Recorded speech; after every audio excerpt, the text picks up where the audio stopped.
Grossing over 5 times its $50 million budget, Super 8 is, at first glance, another alien invasion-style film. But at its heart, it's a gripping story about coming to terms with the past and growing up. Set in 1979, the story follows a local group of kids from Ohio who witness a terrifyingly epic train crash while filming a short movie on a Super 8 film camera. Start filming, be extra loud when the train passes by. Here we go. And action. I love you so much. I love you too. Guys, watch out! Joe, what the hell are you? Oh my God, run! When something loud and powerful emerges from the wreck, none of the children have any idea what to do next.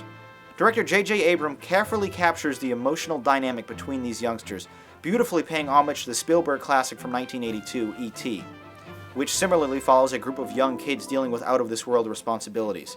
In many ways, Super 8 feels like a gritty modern-day retelling of E.T. with nostalgic elements of the Goonies thrown in for good measure. And the film is all the better for it. The scenes containing only the children interacting and arguing with each other over what they should do about what they just saw are some of the best in the film.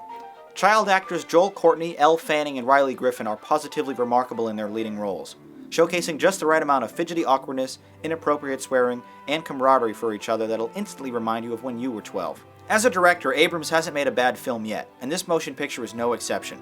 Every shot is carefully framed and choreographed, but never so much though that it feels that way. The actors, their motivation, and actions all feel motivated and necessary.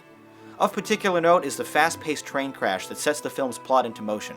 The sound mix in this sequence alone is sure to get an Oscar nomination. While the government cover-up of this train crash and the kids' attempts to discover the truth are an interesting element to watch unfold over the course of the 112-minute narrative, the real treat here is watching Courtney and Fanning's characters slowly come to terms with their mutual conflicts in life. Both have lost their mothers, and both of their dads seem to hate each other, which makes you root for their pseudo-romance that much more. Inherently, much of the tension comes from not knowing what escaped from the train early in the film, so when such details are very specifically revealed in the third act, the movie unfortunately begins to lose a bit of its magic. That said, Super 8 is an imaginative and original story that has plenty of fascinating and exciting sci-fi action scenes worthy of any summer blockbuster.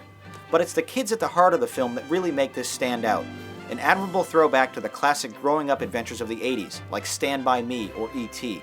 Make sure to stay tuned for the end credits, where the especially adorable student film within a film is shown in its 3-minute entirety. It's a can't-miss scene that really makes the film memorable. An engrossing sci-fi with nostalgic elements. Well, that's my review on Super 8. Now let's read some of yours from the YouTube comments.